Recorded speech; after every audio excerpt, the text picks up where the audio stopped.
Olá pessoal, tudo bem com vocês?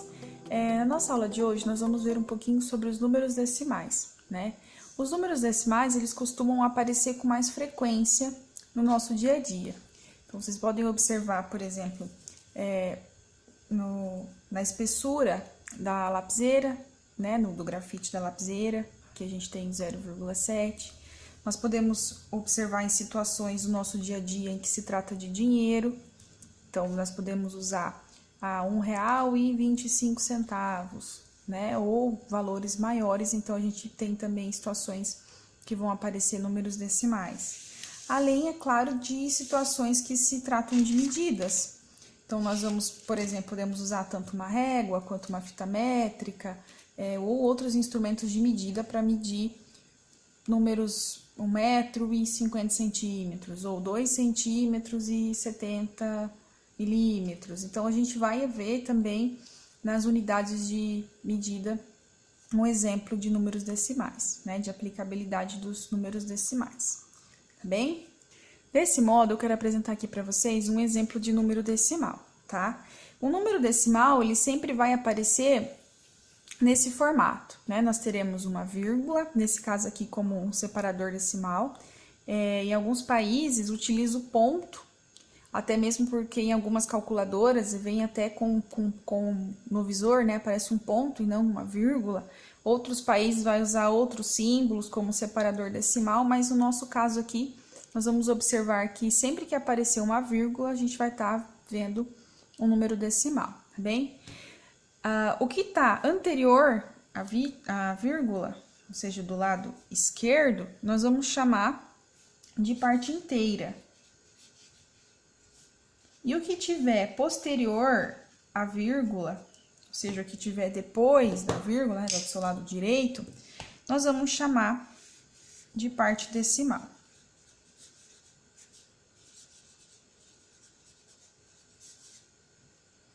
Então, o nosso número decimal ele vai ter a parte inteira e a parte decimal.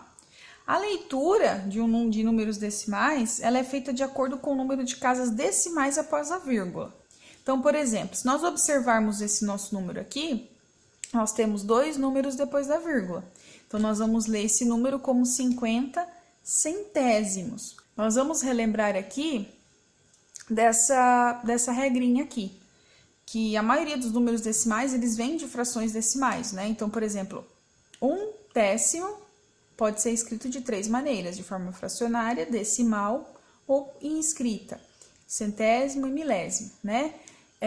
Então, quando aparecer um número depois da vírgula, nós vamos ler décimo, dois números depois da vírgula, centésimos, e três números depois da vírgula, milésimo, e assim por diante, tá bem?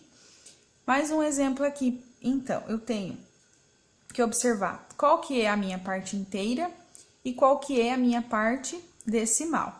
Então, como a prof disse anteriormente, a parte inteira é o que estiver do lado esquerdo da vírgula, ou seja, anterior à vírgula, né?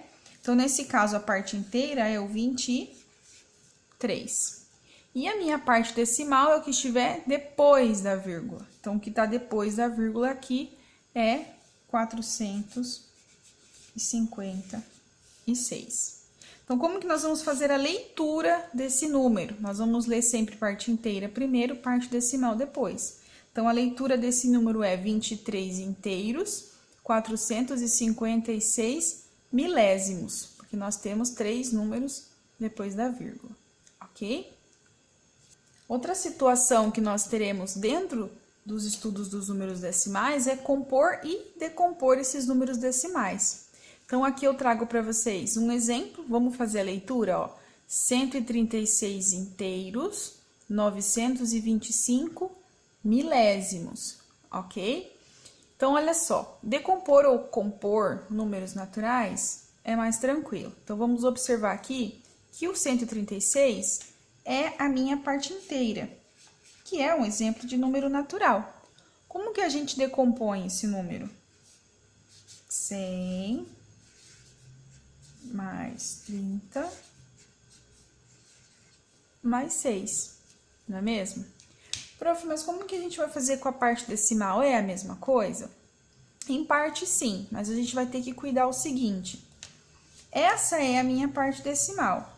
925. Eu não vou decompor 900 mais 20 mais 5 como a gente fez aqui, porque aqui é a parte decimal. Então, se a gente observar, ó, o 9, ele é o primeiro número depois da vírgula. Então, para a gente decompor ele, ficaria 0,9. Já o 2, olha, é o segundo número. Então, nós faremos 0,02. E o 5, ele é o nosso último número, né? Nosso terceiro número. Então, terá que ficar 3 números depois da vírgula, tá bem? Se a gente tivesse que compor, nós vamos fazer lá 100 mais 30 mais 6, 136, é a parte inteira. E a parte decimal é só a gente seguir na ordem, ó. 9, 2 e 5. Que vai ser a mesma coisa do nosso número que nós tínhamos visto aqui. Está bem? Então, é isso, pessoal. Um abraço, beijos e até a próxima aula.